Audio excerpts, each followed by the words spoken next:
Hello, and thank you very much for joining us today for the Monolingualism and Multilingualism series lecture. My name is TELEGINA. I'm a project assistant professor here at Tokyo College and one of the organizers of this series. The series addresses linguistic diversity from a transdisciplinary standpoint. We discuss issues related to multilingualism and monolingualism and the possible solutions at global and local levels. Today's speaker is HEINRICH. He is a professor of Japanese Studies and Social Linguistics at the Department of Asian and Mediterranean African Studies at Ca' Foscari University in Venice. Before joining Ca' Foscari, he taught at universities in Germany and in Japan.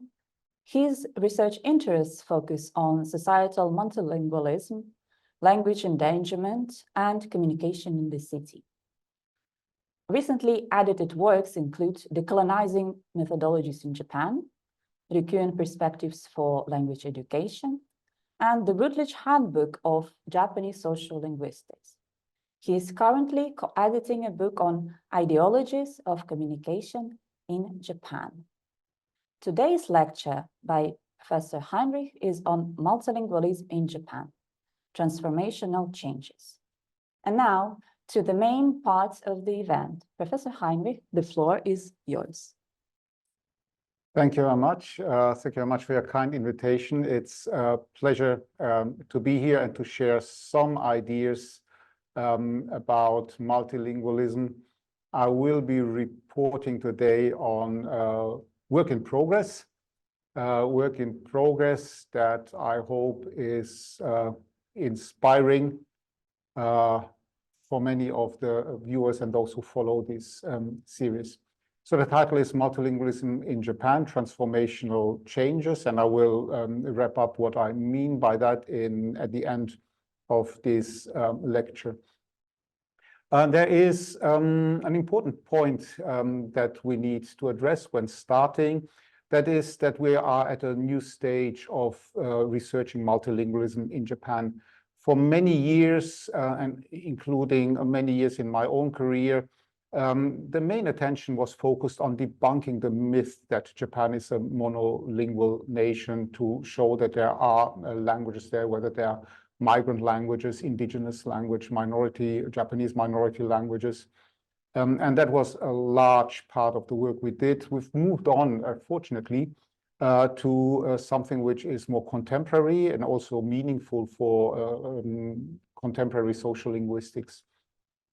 So while we have moved on to appreciating and acknowledging that there's multilingualism in Japan, multilingualism remains poorly understood in Japan and elsewhere as well. So that's nothing particular about Japan. And you might get the hint already by looking, for instance, on the picture on the right side, which you will frequently see in Tokyo. It has been devised as part of new urban planning in preparation of the Tokyo Olympics. It's, of course, a multilingual sign. And it is very typical in that it separates languages. So it assumes that speakers are monolingual, are best addressed in their language. So that's an underlying assumption that there is.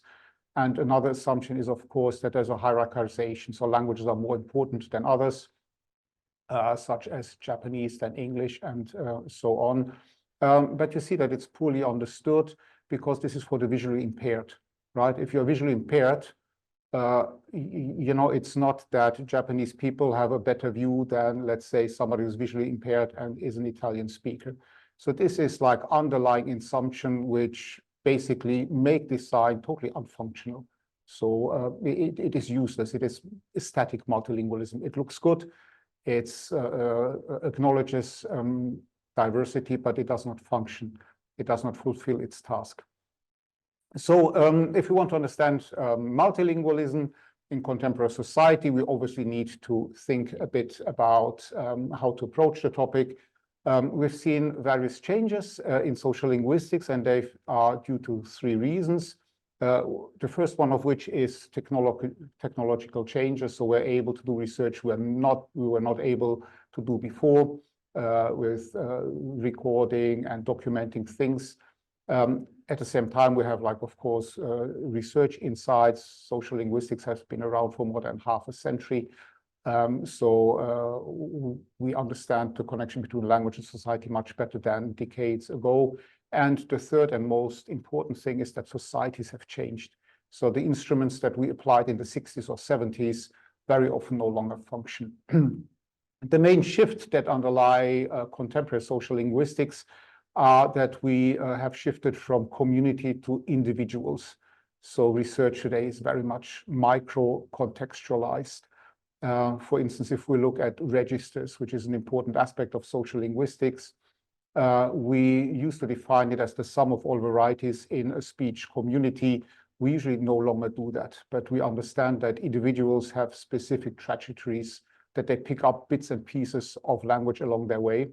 And we will see that in one part of my presentation, how this manifests in Tokyo. So the summary is usually always like from roots to route in French. So your own life story will shape you as a linguistic individual rather than belonging to, let's say, some sort of nationality or community. We moved from language as such to linguistic items. So bits and pieces of language are incorporated. We will also see that in the data I show you from Tokyo. We went away from distribution, trying to map language either geographically or socially to specific social strata, to mobility. So bits and pieces of language are mobile.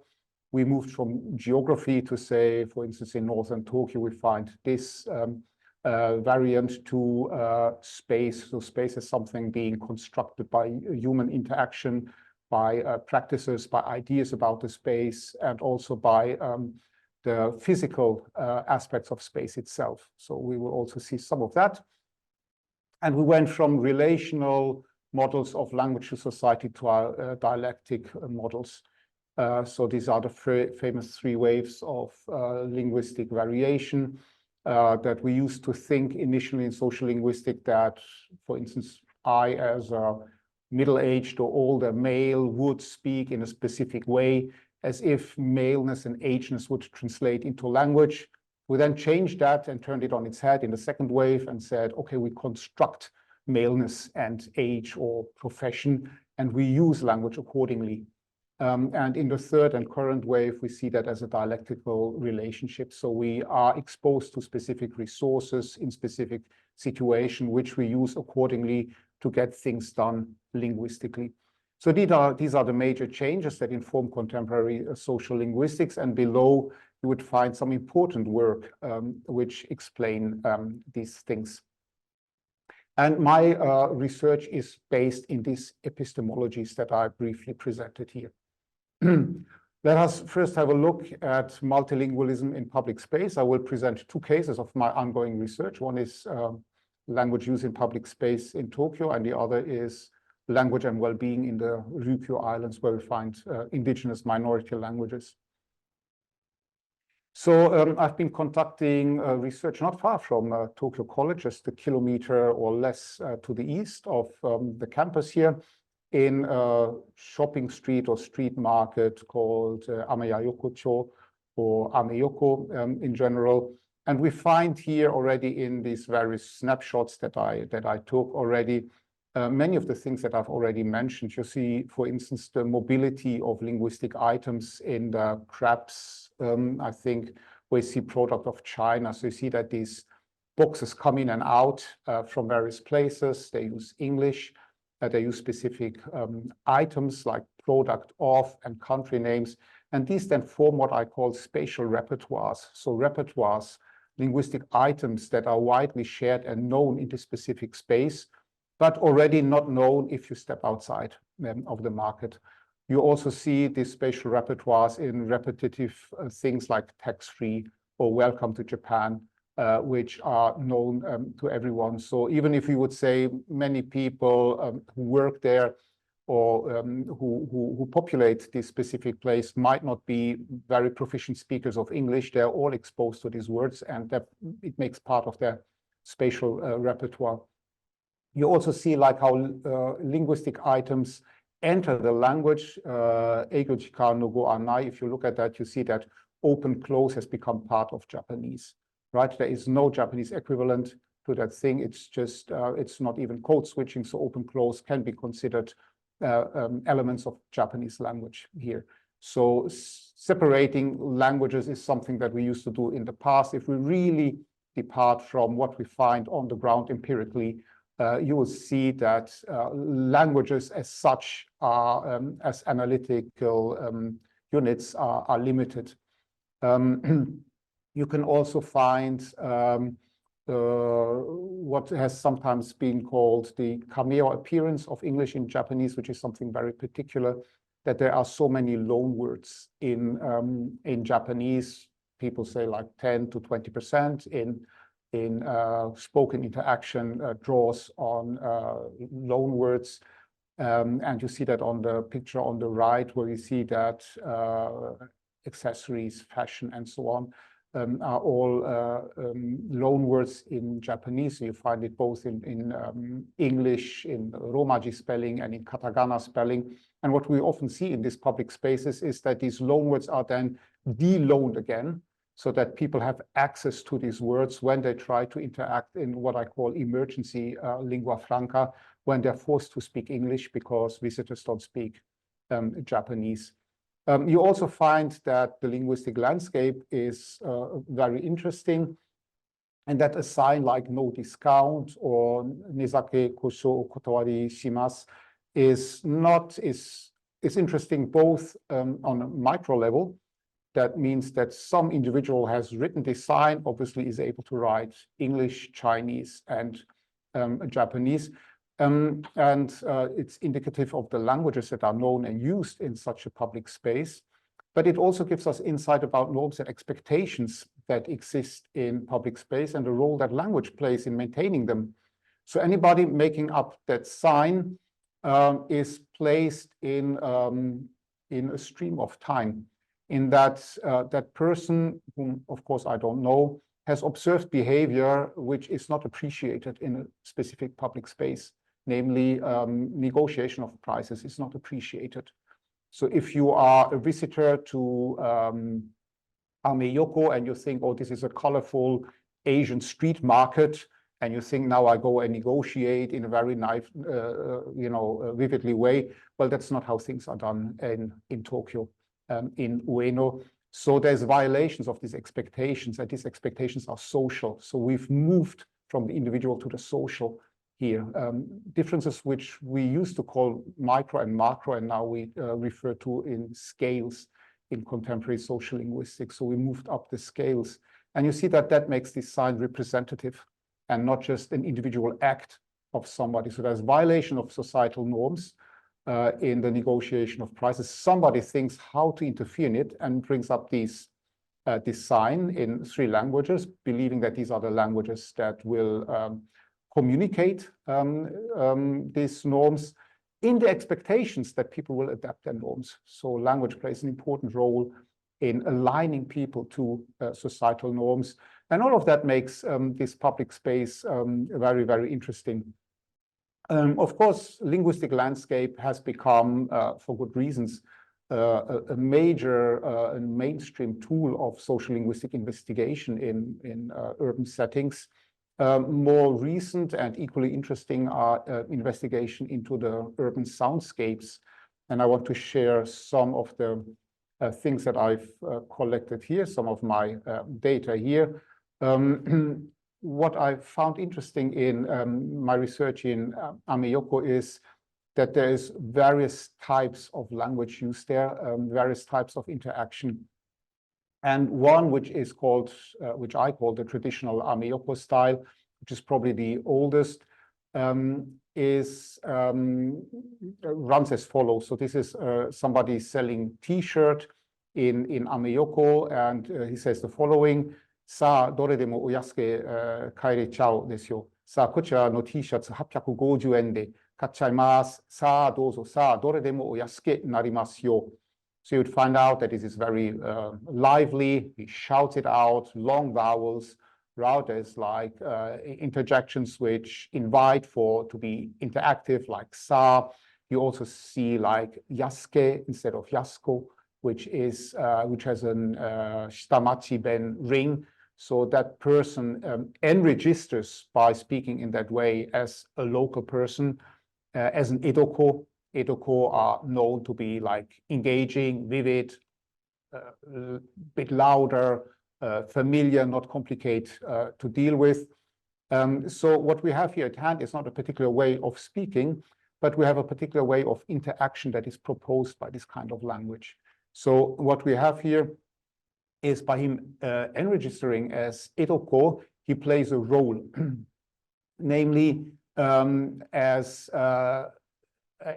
setting up the stage for making a bargain, grabbing something very cheap. And this is a place, or this is an interaction for which Ameya-Yokochō is known for, and has been known for a very, very long time when it emerged in the post-war period, first as a black market. And so what we find here is not a particular way of speaking, but what Michael Silverstein would call a total linguistic fact. That is, the science or the language itself, its conventional use, creates a context based on an ideology. You have to know what this use refers to, what kind of interaction that means. And in that way, he also creates a model of interaction. So instead of separating interaction, context, language use, the ideology, the idea of language use behind it, we see how all these things come together. And you find this kind of language use quite frequently in Ameya-Yokochō, and has a specific clientele. But you would need to be a native speaker or a very fluent speaker of Japanese to understand, for instance, what he's doing linguistically there. That, for instance, he draws on shitamachi ben, which is basically extinct, as we know, and which survives only by drawing and by pulling in specific elements to play this role. But people shopping at this T-shirt stand usually share both ideology. They understand the context that's set up, and they understand the language use. And sometimes this is not the case. I have many examples of different interactional types set up by specific language use, and I can only give you a few examples today. So we have, for instance, another setting that I observed and then dictated into my phone, where a foreign visitor buys some sort of health drink at a drugstore. And the vendor then says, "Hai, kochira wa 150 yen desu ne," and showing at the same time the price at the receipt, knowing that probably that visitor does not speak. So there we have also something which is very important in contemporary social linguistics. And you find that, for instance, in the important work of Pennycock and Otsuji, metrolingualism, that things themselves are employed and things themselves have agency. So we find very often that people use, for instance, table calculators to communicate prices, that they point at signs, because Chinese visitors are to some extent able to read Japanese and so forth. So things have an agency in Ameya-Yokochō. So she says, "Hai, kochira wa 150 yen desu ne." And the customer then looks for money in his purse, saying 120 while selecting coins in his hands. And the vendor says 5, so switching to English. The customer then mumbles something like 125, and the vendor says "hi," and the interaction concludes here. The customer says "thank you very much," which is a different kind of interactional model. Usually Japanese customers don't say thank you after they purchase something. That is something that is particular to Indo-European languages. And there it ends. So they communicate basically both in different languages. Also, the vendor switches to say 5, but they have different interactional models. But then something interesting happens, namely the customer forgets his change. And then the vendor calls after him after 2 or 3 seconds, says, "Chotto mate mate, otsuri ga aru, kore otsuri kai." And that is a particular language use, right? You see that there's a contact situation. This is what we would call foreigner talk. It's a simplified version of Japanese, right? If it was native interaction, we would expect something like "okyakusama," something like that. So this is missing, right? Also, kore otsuri, hide, right? So there is omission of particles and so on. So we see like we had difficulties to communicate something like that in English, and we see that the default language in, for instance, a drugstore would still be Japanese. So the customer understands and say, thank you, upon which the vendor mumbles something like, thank you. And there she shifts again to language, and not only does she shift language, she shifts interactional model. In thanking him, she concludes, she uses what we call a contextual cue from English to conclude this interaction, which she did not before. So we have a shift in language and in interactional setup that comes along with the language. So she does two shifts at the same time here, right? She has shifted from her ideology of communication to his ideology of communication. And this example that I'm referring to at Ameya-Yokochō, you can read in a book that will be published later this year, which is called Ideologies of Communication in Japan, and which is at the reference list at the end. A last one of the many interesting examples that I collected is the tourist setting. So Ameya-Yokochō is now promoted by various websites and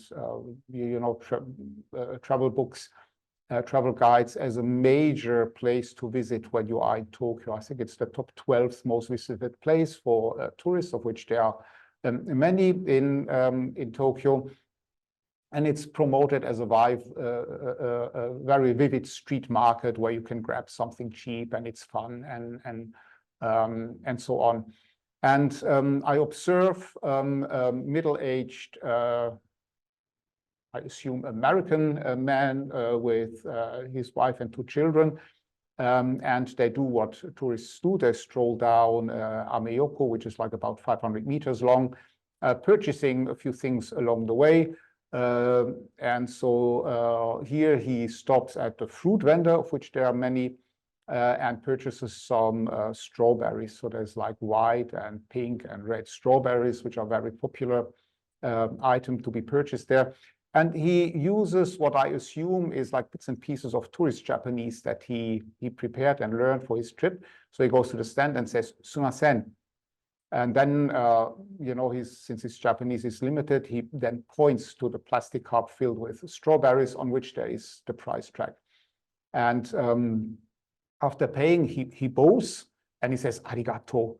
And during the entire interaction, the vendor does not say a word, which is, again, we see two different types of interaction. So the man does engage in what is like a tourist type of interaction, which is learned. We all learn that when we are tourists, conventionally, we try to engage with a local, we try to be part of the community. And on the other hand, everybody who works in the tourist industry learns the role that you have to welcome tourists sort of as friends. We are all in the same boat, we appreciate your efforts and so on and so forth. But the two do not align. So while the man uses his tourist Japanese, the vendor does not play along. And it would be very rude if you would behave like that to a Japanese customer. You would at least have to say like, "Hi, or something like that, or 500 yen, tell him the price, which he never does. He doesn't say a word in all of that. And we have here two different kinds of interactional models in the people who participate in that, namely the vendor and the man purchasing something. Namely, the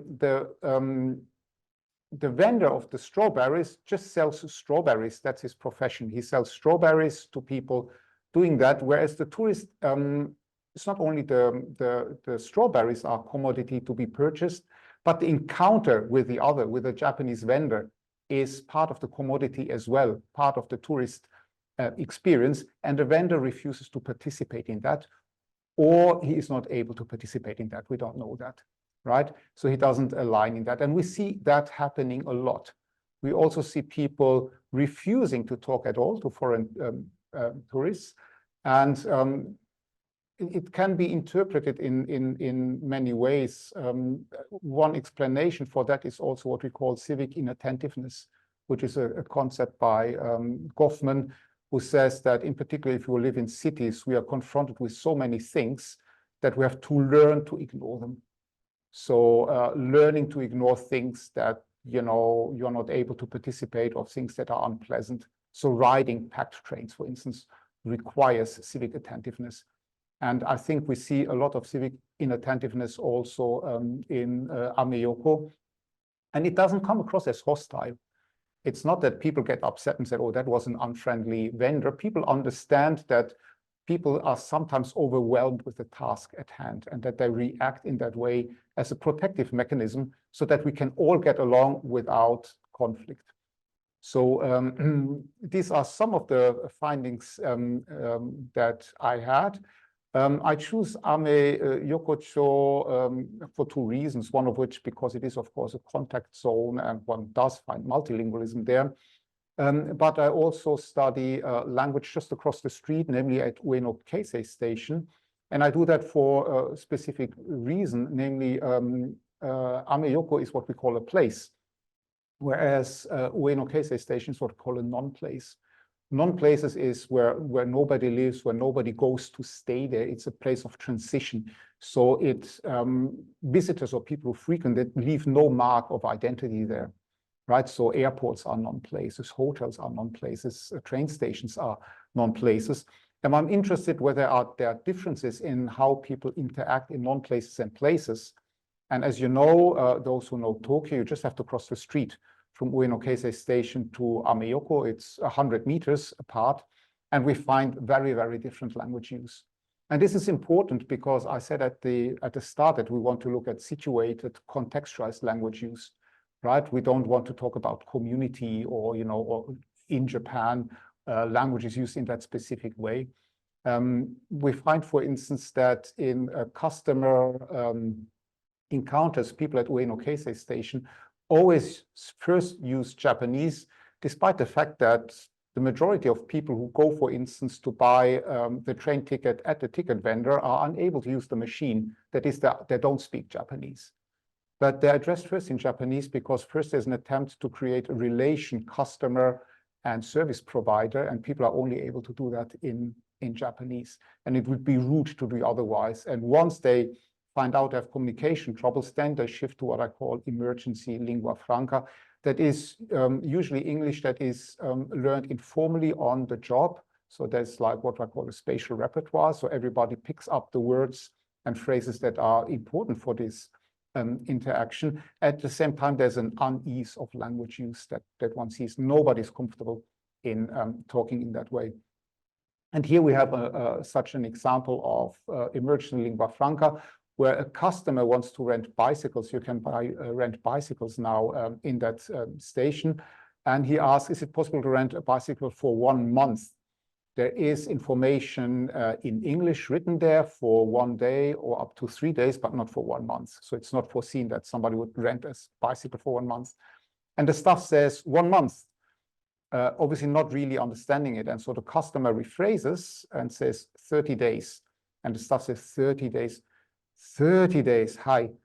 And the customer says, how much is it for 30 days? And the staff says, 30 days, well, 1-3. And the customer says, no, 3-0. And staff to a second staff member, 30 wa 13 日だね, 30 days. And since the colleague is not sure herself, she pulls out a calendar. There you have again the agency of things, right? That things are just as important as language. And the customer shows 30 days on the calendar, and this resolves the problem. So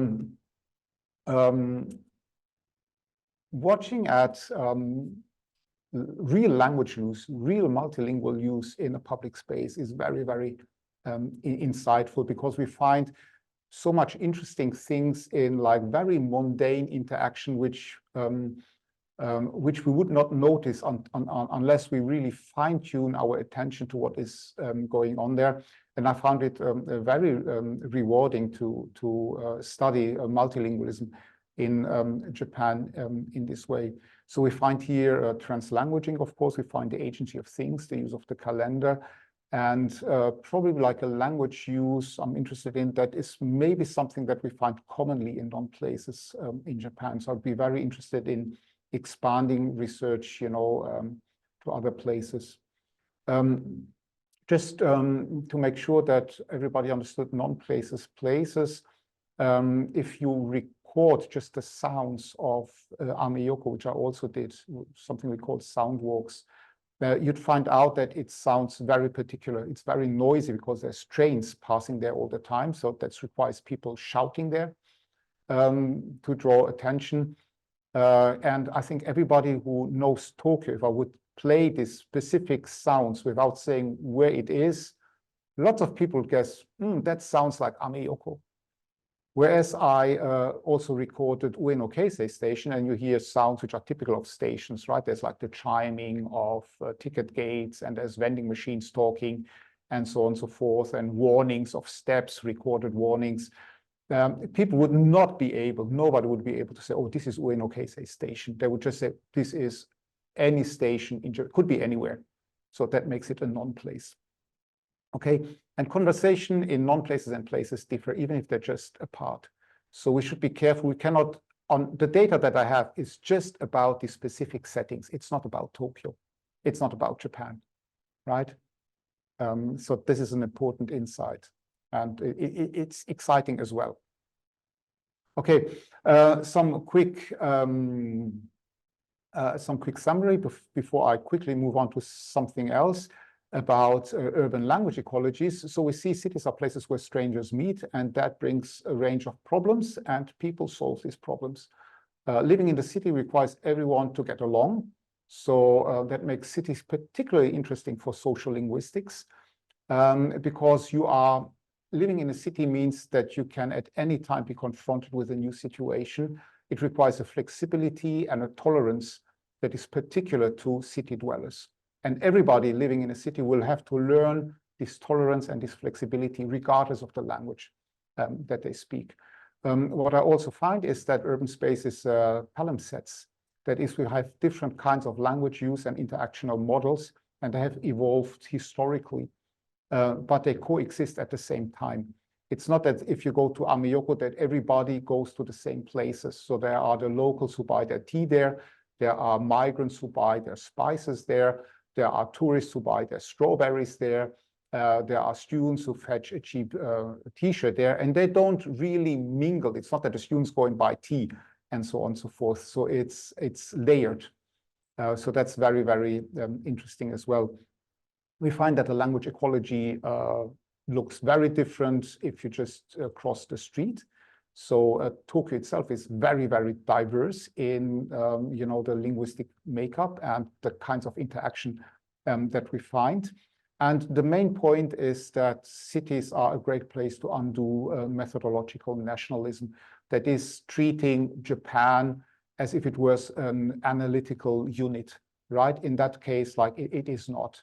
Ameya-Yokochō is an analytical unit, and a train station is it. It doesn't tell us anything about Japan as such. These are just public spaces that are located in Japan, but things might look very, very different just in a different quarter in Tokyo.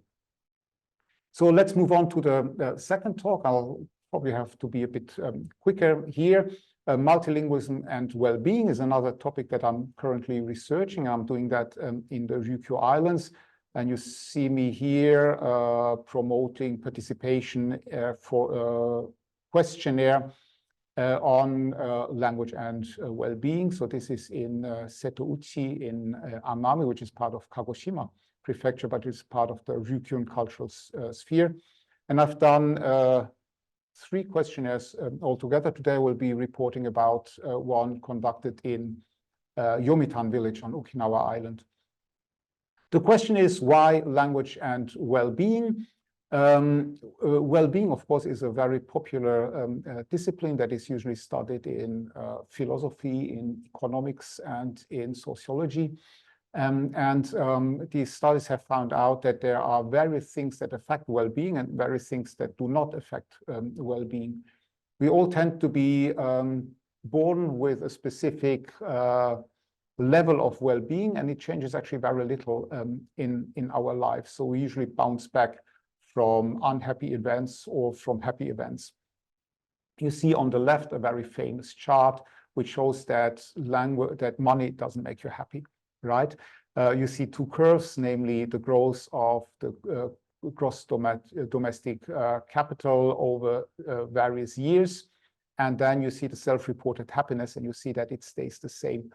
And that is already very insightful because well-being is relative, right? It's always relative to other. If you have a certain income, let's say 5 million yen per year, and you are happy with that. Well, if all of a sudden everybody in your work environment will make 7 million yen, you will not be happy with 5 million anymore. You will be just as happy with 7 million as with 5 million yen. And so this is why income does not contribute to well-being. Lack of money creates unwell-being, right? That is a different story. So there are various factors that we know impact well-being. For instance, health, education, absence of corruption, friendship contributes to well-being durably. And the question is, does language also durably affect well-being, or is it just like money? Is it just like, well, no long-lasting impact? A study from health studies shows that language has at least an impact on the physical well-being of people. On the right-hand side, you see another quite famous chart by Richard Oster and his team, which correlates indigenous language knowledge among First Nations in Canada.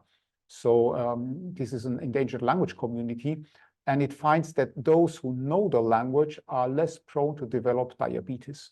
So there's a direct correlation between knowing your language and health, not knowing your language and being more prone to diabetes. We have exactly the same curve with regards to language knowledge and suicide rates. So a link with mental well-being. And it's of course not the language itself which protects you from suicide or obesity or diabetes, but it gives you access to a lifestyle, to an identity that is more rewarding and that makes you happy.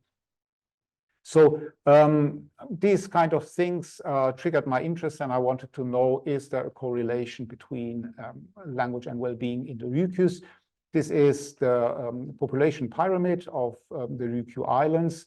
And the Ryukyu Islands are undergoing rapid shift. That is, the language there is endangered. Usually the older generation are bilingual speakers or rusty speakers. Rusty speakers are bilingual speakers, but they don't speak the language for higher domains. For instance, they don't know how to use honorifics anymore, because domains in which honorifics used to be known has shifted to Japanese a long time ago. So they learned the language only in familiar contexts. So we have like full speakers, and then it depends a bit always from community to community and individuals, but they're usually, well, 65 or older. Then passive bilinguals are those who have been exposed to the local language, Okinawan in that case, but have never been encouraged to speak. So they understand it very, very well, and they're very useful informants. For instance, if you have to transcribe some local language, they are of immense help, but they're not very good in producing speech. And they're usually also like blocked because they've always been discouraged to speak. So it's not easy for them sort of to switch and try to speak. So this would be like, well, probably until 35. And everybody afterwards is just monolingual. They just know bits and pieces, like tokens, like, saying thank you and hello or something like that in Ryukyu. So the idea is, if I classify consultants according to speaker time and then relate it to well-being, do we see a pattern, yes or no? So there's various approaches to measure well-being, and here we just look at one of them, which is called Cantrell's letter. It's very widely used every year in the Gallup surveys that you find when you always read that the Finnish people are the happiest nation in the world, and we always are puzzled because we think the Japanese should be happier, given that they are so healthy, live so long, are so well educated, and so on. So the question there is, imagine a letter with 10 steps that depicts life satisfaction. The 10 at the top represents the best possible life for you, with lower numbers indicating lesser degrees of fulfillment. on which step of the letter do you feel you stand now? Right, so this is a widely used research instrument, which has also been translated into Japanese. It's been translated in dozens of languages. So we asked these questions and we related that with their language profile.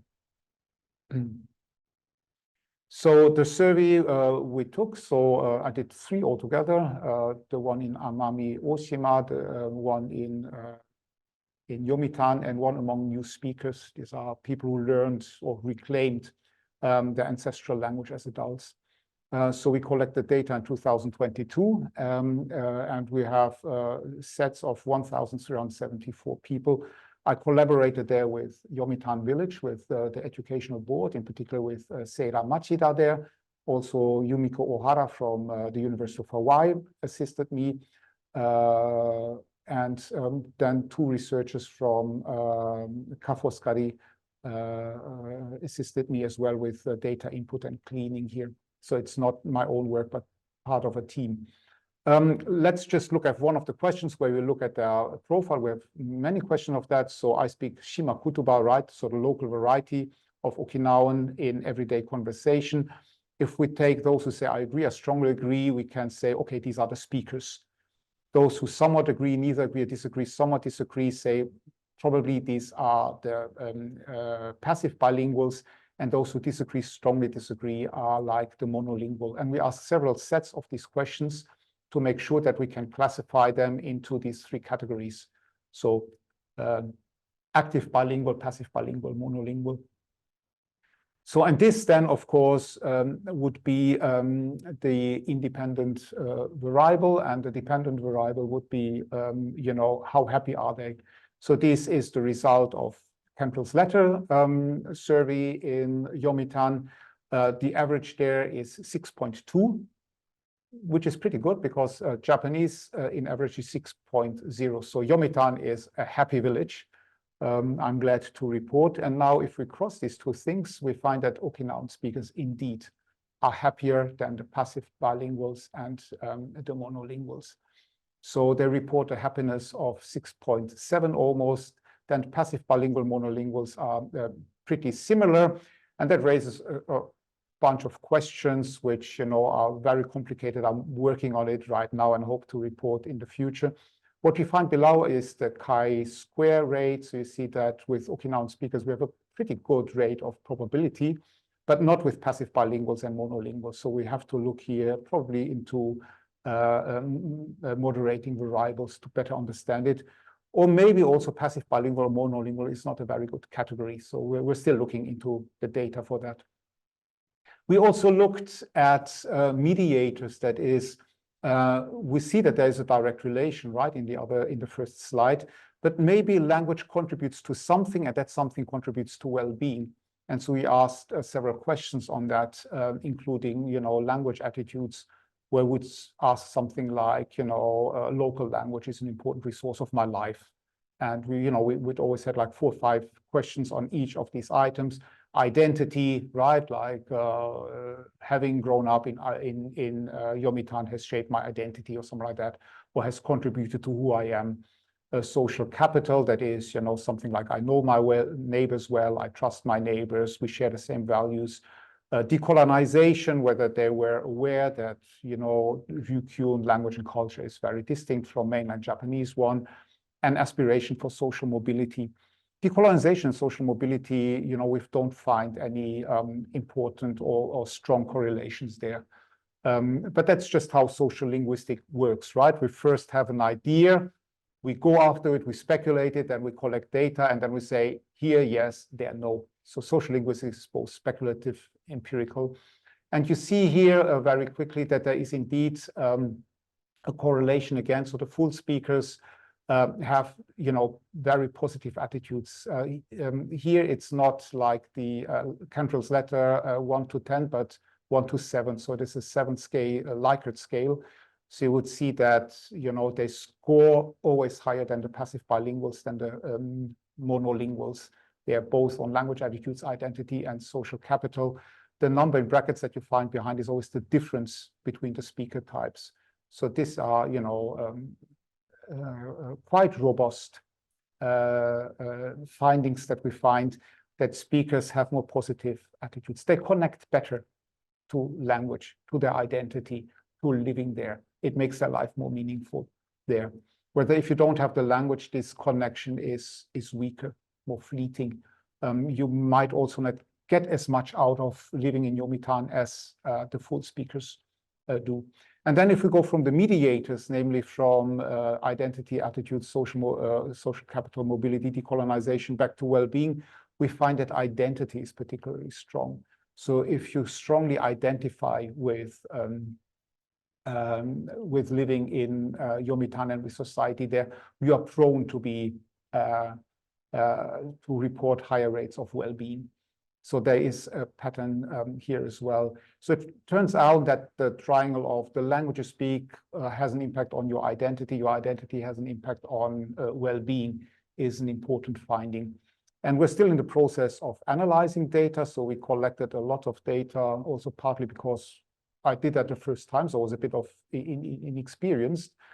We're looking into that, and we're also analyzing right now the data in Setouchi and among the new speakers. So in the next 2 years, there should be many publications coming out of that research group on that topic.